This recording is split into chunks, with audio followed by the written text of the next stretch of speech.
Before you watch this episode of our cityCURRENT radio show, I want to invite you to join cityCURRENT's e-learning and online personal development platform called GrowthCurrent. I'm Jeremy Park, host of the cityCURRENT radio show and CEO of cityCURRENT. GrowthCurrent is your exclusive ticket to attend virtual events with global thought leaders, national guest speakers, and experts who can help you grow personally and professionally. It gives you access to success secrets, lessons learned, learning modules, and so much more. Being online, you can join us from anywhere in the world. Subscriptions are only $8 a month, or you can do bulk subscriptions for your team. Check out growthcurrent.com to learn more and to join us in our efforts to power the good. And now, on to the show. Welcome back to the cityCURRENT radio show. I'm your host, Jeremy Park. We're honored to be with our next guest, Staci Davis. She is the Development and Community Relations Director with Waves. How are you doing? Hey, I'm doing good. Thanks for having me. I'm super excited to be here. Absolutely. So finding ability and fostering community, we get to talk all about the good work you do. So give us some history, 1947 in terms of starting Waves, but give us a little history lesson for Waves. Yeah, so Waves started in Fairview, Tennessee, and it started at a time when historically what was accepted for individuals with intellectual and developmental disabilities, when they graduated or were through with public school, the thing to do was to be institutionalized because there was a belief that families couldn't take care of their family members in the proper way, and an institution could do a better job.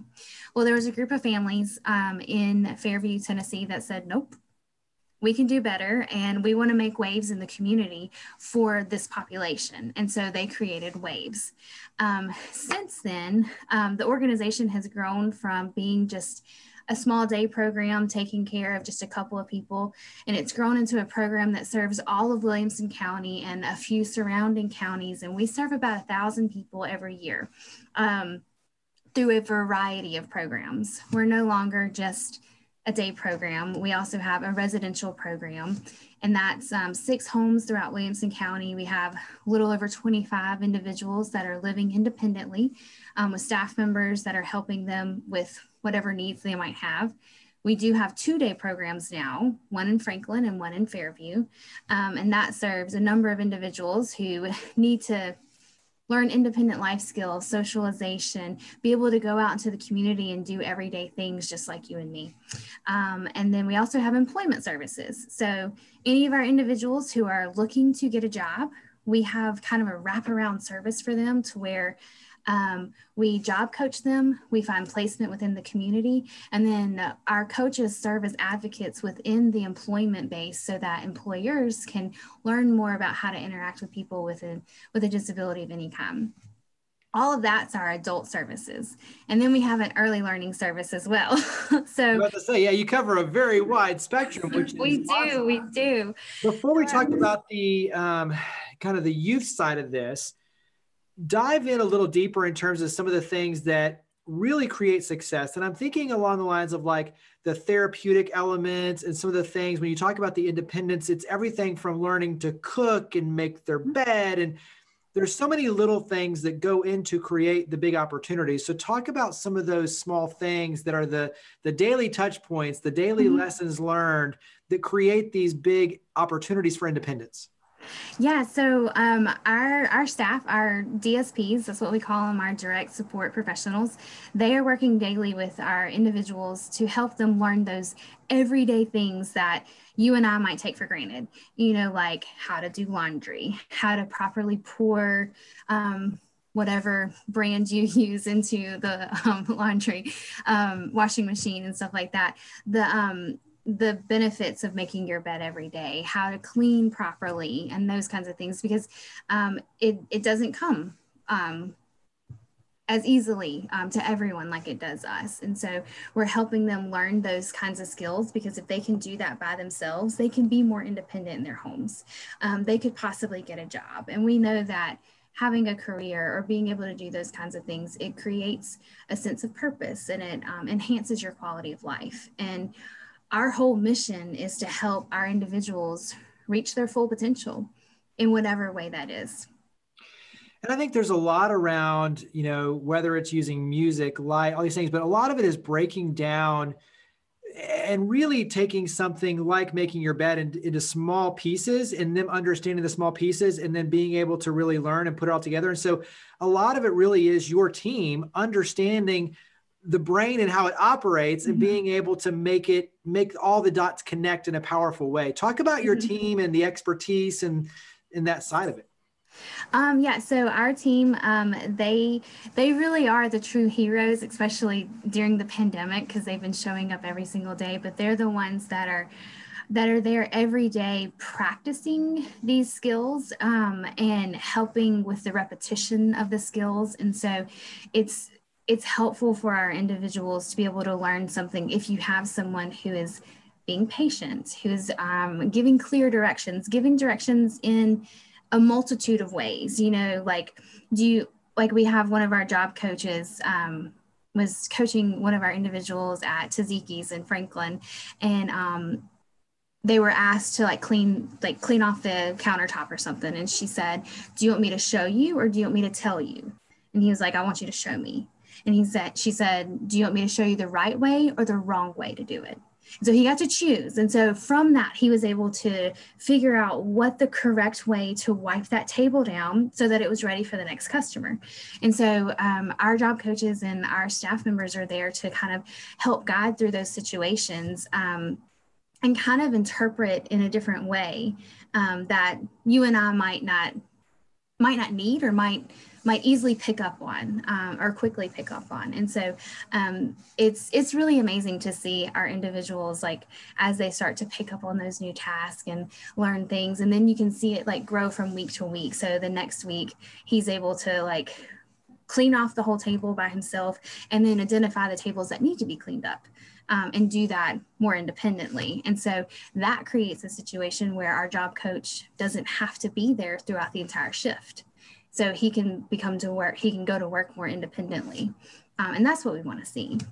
Yeah. And back to your point about making waves in the community, when you look at the ripple effect of that, you are creating independence for not only the individual, but for the family. And you're also too, in this case, when you talk about jobs, you're creating economic independence, and you're also too taxes and all. I mean, they are becoming a productive citizen in the community, which is once again a powerful ripple effect that benefits everyone. So I think there's a powerful piece of the equation for what you're doing in the community at large. It's also creating a sense of normalization too. So you now have customers that are coming into that business and seeing someone with a disability working, which is inspiring, especially if they have children or they have teens that are thinking about getting a job. We can all work, and we can all work together. And so it's one of those things. It's creating awareness as well. We want to be advocates for our people in the community, and so having them being a part of the workforce and in the different places it's nice, and it helps with that. Yeah, very well said, and great point. Now talk about the early learning. Okay, so our early learning program, we serve children from birth to 3 who have been diagnosed with a developmental disability or a developmental delay. And so this is an in-home developmental therapy that we provide. And so our early learning interventionists go into the homes, provide the therapy that they need. And it's one of those things where the child is learning, the child is meeting the milestones that they need to get, but we're also empowering that caregiver with the confidence to be able to continue with that development with the child. And that's our biggest thing. We want the parent to know that hey, we might be here 1 hour a week or 1 hour every other week. You have them the rest of the time. And so what can you be doing? What tools can we give you to be able to really help with that child's development? Because the main goal is that when the child starts school, they're on a level playing field with typically developed children. And that's what we want to see. Yeah. You mentioned the pandemic. Talk about the impact of the pandemic and some of the pivots that you've had to undertake. Yeah. So, like everybody can say, the pandemic's been hard. And so when it first started, we did shut down a lot of our services. Our day programs, we closed them for 4 months. we couldn't socially distance our folks. They're a very loving group of people, and don't always understand why we can't hug when we see each other. So we shut down our day centers so that we could figure out how we can do this in a safer way. And we do have an office recycling program, which through the pandemic, we quit because we weren't able to go into businesses and collect recycling. And then that's been one of the things that hasn't come back, and it won't come back. It's not feasible for us to continue those services. So we stopped those. But during the pandemic, our residential program could not shut down. There's no way. That's where those people live, and that's their home, and we can't take that away from them. And so earlier when I said that our DSPs are the heroes, it's true, because they are frontline workers. They were there every single day, ensuring that those residents were safe and healthy and receiving the care and support that they needed. Our early learning program was amazing. They shifted from in-home therapy sessions to virtual sessions, and they didn't miss a single session. Like, they didn't miss a single developmental therapy session. Now, we have run into the issue where with Williamson County, there are some rural areas, and so not everyone has access to technology. And so there have been a couple of children that we haven't been able to get in contact with, but it's not because our staff wasn't ready. And so those are things. I think we're operating at a 72% meeting of all of our children that are assigned to us. Outside of the pandemic, the standard is 75. So we're almost meeting like outside pandemic standards, even in it. During the pandemic, yeah. Right. So we're super pleased with that. I think there might be one or two organizations in the state that have a higher percentage than us. So we're not number one, but our team's working really hard to be number one. We were super impressed with how they were able to like really shift in a time where you had to. And so we were really pleased with that. What's something that you think coming out of this, based on everything you've said, what's something you think, though, that will make you stronger coming out? Stronger. I think our early learning program, I think them being able to deliver their services virtually has been a strong plus. They're able to see more children virtually than they are in person, because if you don't have to drive across the county during the day, you can see more kids. And so that's something that has been a huge, strong thing moving forward. And we think it's going to continue for a little while at least. A lot of those rules and regulations are handed down from the state, and we don't see that changing right now. And so we think that that's going to continue. I think it's also shed light on how we need to be able to provide better technology to some of our other folks.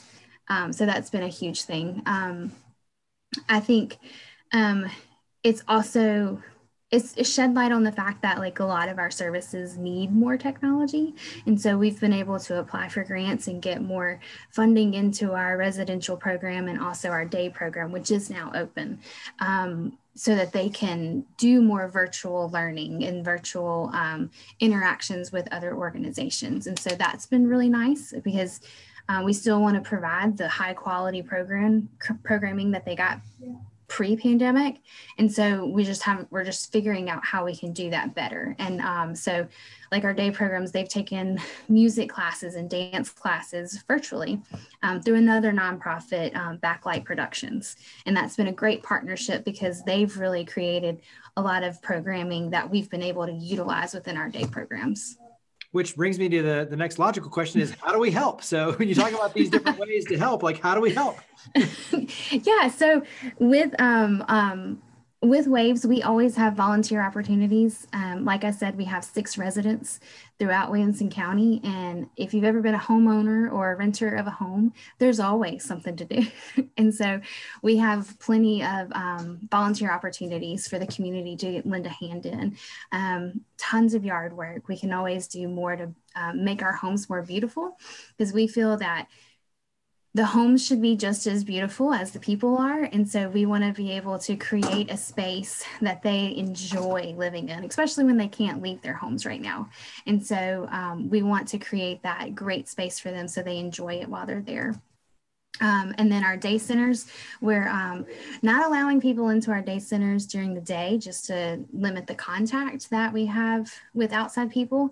But after hours, we can always use a lending hand, use a hand like with painting or cleaning or organizing and those kinds of things. So we have plenty of volunteer opportunities available. And we're a nonprofit. We're always going to take monetary donations. Yeah, I was about to say, you can't leave out the financial contribution. Exactly. Especially now more than ever. So talk about website, social media, phone number. Where do we go to raise our hand and be a part of everything you're doing? Yep. You can find us online at wavesinc.com. And from there, we have links to all of our social media. On Facebook, we're waves_serves, or you can just serve with Waves Inc. And find us. And we're also on Instagram and Twitter with Waves Serves. Well, you make it easy. Staci, thank you for all you and your team do. Greatly appreciate it. Thank you for coming on the show. Thanks for having me today. I've enjoyed it.